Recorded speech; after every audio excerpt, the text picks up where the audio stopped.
बेटा नेक्स्ट हमारे पास आप देख रहे हैं टॉपिक है variation of resistance with temperature. ठीक है, तो इसको मैं इस तरीके से समझाऊंगा कि रेजिस्टेंस जो है वो mL/NA² टो, ये है रेजिस्टेंस एक्सप्रेशन।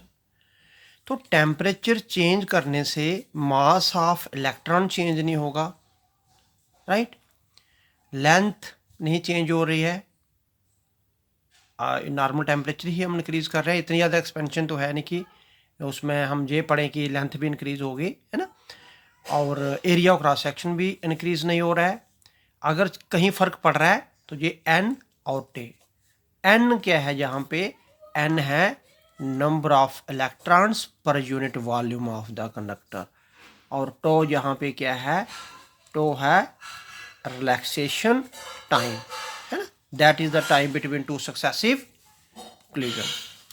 तो अगर हमने ये देखा, इट मीन्स अब एक कंडक्टर में नंबर ऑफ इलेक्ट्रॉन्स भी इतने ज़्यादा होते हैं, है ना। उसमें अगर थोड़े बहुत और बढ़ जाएंगे तो क्या फ़र्क पड़ने वाला। जैसे मैं आपको बोलूं कि हमारे पास ये समुद्र में, पूरे समुद्र में पानी है, उसमें एक दो बाल्टियाँ और डाल दी जाए तो बेसिकली तो इन रियलिटी में तो पानी इंक्रीज़ होगा, बट वो हमें उसका कोई सिग्निफिकेंट रोल नहीं लग रहा है ना। दिख नहीं रहा है कि कितना इंक्रीज हो गया। इसलिए नंबर ऑफ इलेक्ट्रॉन्स ऑलरेडी, अगर आप कंडक्टर की बात करें तो 10⁻29 इलेक्ट्रॉन्स पर यूनिट वॉल्यूम, तो ऑलरेडी इतने ज़्यादा कोई इलेक्ट्रॉन है, और थोड़ा बहुत और उसमें बढ़ जाएंगे तो हम एन को भी छोड़ देते हैं। तो इसलिए हम सिर्फ inversely proportional to relaxation time देख रहे हैं। तो जब हमारे पास टेम्परेचर बढ़ेगा, है ना, टेम्परेचर बढ़ने से क्या होगा? कोलिजन्स का नंबर बढ़ेगा, कोलिजन्स का नंबर इंक्रीज होगा। कोलिजन का नंबर इंक्रीज होने से रिलैक्सेशन टाइम डिक्रीज होगा। रिलैक्सेशन टाइम होगा कि दो, जैसे जहाँ पे इलेक्ट्रॉन है और इलेक्ट्रॉन जैसे इतना पाथ ट्रैवल किया तो जहाँ कोलिजन हो पाया, है ना, लेकिन इतने इस कोलिजन तक जो भी पाथ हुआ उतनी देर तक इलेक्ट्रॉन क्या रहा? उतनी देर तक इलेक्ट्रॉन फ्री रहा। तो इस जहाँ से जहाँ जाने का जो उसने टाइम लिया, इसको बोलते हैं रिलैक्सेशन टाइम। तो ये जितनी जल्दी हमारे पास जितना टेम्परेचर बढ़ेगा उतना ही ये फास्ट चलेगा, तो उतना ही टाइम डिक्रीज हो जाएगा। तो जब ये टी डिक्रीज हो जाएगा तो अंडरस्टूड है कि रेजिस्टेंस इंक्रीज हो जाएगी, है ना। और रजिस्टिविटी में भी बिल्कुल सेम ही रिलेशन रहता है। रजिस्टिविटी भी किसी भी कंडक्टर की इंक्रीज करती है टेम्परेचर के साथ साथ। आगे मैं ले रहा हूँ temperature coefficient of resistance. Temperature coefficient of resistance को मैं कुछ इस तरीके से समझाता हूँ कि मान के चलें कि हमारे पास एक कंडक्टर की रेजिस्टेंस क्या है? ओरिजिनल रेजिस्टेंस, जब हमारे पास टाइम जो है 0 और टेम्परेचर जो है जब हमारे पास ओरिजिनल टेम्परेचर T0। हमने क्या किया? थोड़ी देर तक उसे हीट किया, है ना, और टेम्परेचर जो है T0 का T हो गया और रेजिस्टेंस R0 की R होगी। क्यों? क्योंकि आपने पढ़ा हुआ है कि टेम्परेचर बढ़ाने से रेजिस्टेंस भी बढ़ती है। तो ये हो गया। अगर मैं आपको बोलूं कि आपने टेम्परेचर कितना चेंज किया, तो टेम्परेचर चेंज किया मैंने T-T0, है ना। तो रेजिस्टेंस में कितना चेंज आया? चेंज इन रेजिस्टेंस में आपने देखा कि फाइनल रेजिस्टेंस R पहले कितनी थी। एक्सपेरिमेंटली क्या देखा है कि ये जो रेजिस्टेंस में चेंज आया, है ना, वो डायरेक्टली प्रोपोर्शनल रहा कि कितना आपने टेम्परेचर में चेंज लाया। और एक चीज़ और देखिए आपने कि ये जो रेजिस्टेंस में चेंज आया वो डायरेक्टली प्रोपोर्शनल भी रहा कि पहले रेजिस्टेंस कितनी थी। दो फैक्टर पे, अगर पहले ही रेजिस्टेंस कम थी तो ऑब्वियसली चेंज भी कम होगा, है ना। और अगर पहले रेजिस्टेंस ज़्यादा है लेकिन टेम्परेचर बहुत कम चेंज किया तो तब भी रेजिस्टेंस कम चेंज होगी। तो अगर हम इसी चीज़ को अगर ऐसे लिख लें, is directly proportional to R T-T0।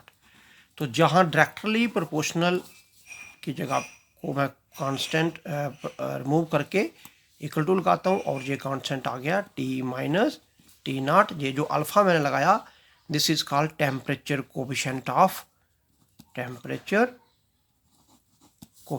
Of resistance, है ना, जिसको टेम्परेचर कोएफिशिएंट ऑफ रेजिस्टेंस हमने बोला। अगर मैं अल्फ़ा की वैल्यू निकालनी होगी तो this is change in resistance original resistance T minus T not, है ना।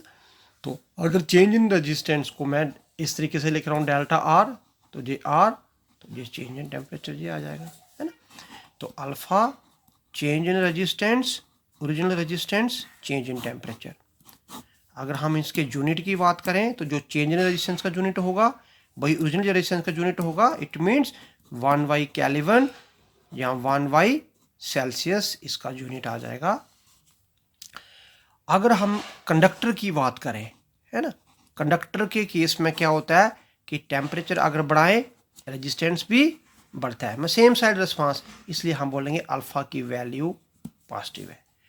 अगर हम इंसुलेटर की बात करें, है ना, या सेमीकंडक्टर की बात करें, तो उसमें टेम्परेचर को बढ़ाने से रेजिस्टेंस कम होती है। It means opposite side response हुआ, तो हम बोलेंगे अल्फा जो है इसका नेगेटिव। अगर हम अलाई की बात करें, अलाई बेसिकली क्या हो गया, मिक्सचर होगी, है ना। जैसे अलाई हमारे पास मैंगनीन, MANGA, ईयर का, इस टाइप की अलाई की बात करें तो अल्फा जो है उसकी वैल्यू में कोई चेंज नहीं आ रहा है। अल्फा जो है हम बोलेंगे रिमेन्स कंस्टेंट, अनअफेक्टेड, है ना। तो क्यों हमने ऐसे बोला, क्योंकि टेम्परेचर बढ़ाने से रेजिस्टेंस जो है उसमें नहीं के बराबर चेंज देखा आपने, नो चेंज इन रेजिस्टेंस, ठीक है।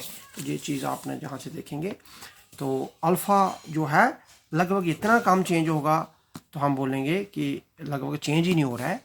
इसलिए यही रीज़न है कि जितने भी हम लैब के इंस्ट्रूमेंट बनाए होते हैं, फॉर एग्जांपल की लैब में जितने भी रियोस्टैट्स है या कोई भी लैब में वायर यूज़ करते हैं, तो यही रीज़न है कि वो अलाई की वायर होती है। क्योंकि अलाई की वायर हमें ली जाती है, क्योंकि अगर हम उसका टेम्परेचर चेंज, तो जैसे ही करंट जाएगा टेम्परेचर तो वो बढ़ेगा ही बढ़ेगा। टेम्परेचर बढ़ने से अगर रेजिस्टेंस भी बढ़ जाएगी तो उसमें करंट की वैल्यू जो है वो उसमें ऑलरेडी रेजिस्टेंस चेंज करने से करंट भी चेंज हो जाएगा, तो हमारे रिजल्ट जो है वो एक्यूरेट नहीं दिखेंगे। इसलिए जो भी लैब के इंस्ट्रूमेंट है, जहाँ जो भी लैब की हम वायर यूज़ करते हैं, वो अलाई मटेरियल ही करते हैं कि अलाई मटेरियल जितनी देर तक उस एक्सपेरिमेंट को काम में लाया जाएगा, जो उसमें वायर है उसमें करंट तो चलता रहेगा लेकिन उसकी रेजिस्टेंस चेंज नहीं हो पाएगी, जिसकी वजह से करंट की वैल्यू सेम रहेगी और हम बोलेंगे कि कोई भी वहाँ पे जो है रिजल्ट डिफरेंट नहीं दे रहा है। अब इसके बेसिस पे हम कुछ न्यूमेरिकल देख रहे हैं। क्या लिखा आपने, resistance of silver is this at temperature this and at temperature this it will becomes this, find temperature coefficient of resistance. कि जब इतना टेम्परेचर था तो रेजिस्टेंस इतनी थी, है ना। तो आपने देखा टेम्परेचर इतने से 27.5 से आपने 100 कर दिया, इट मीन टेम्परेचर इंक्रीज हुआ तो रेजिस्टेंस भी इंक्रीज होगी। तो बताओ टेम्परेचर कोएफिशिएंट ऑफ रेजिस्टेंस क्या होगा। तो इस क्वेश्चन को निकालने के लिए फिर वही कि टेम्परेचर कोएफिशिएंट ऑफ रेजिस्टेंस का फार्मूला कि final resistance minus initial resistance.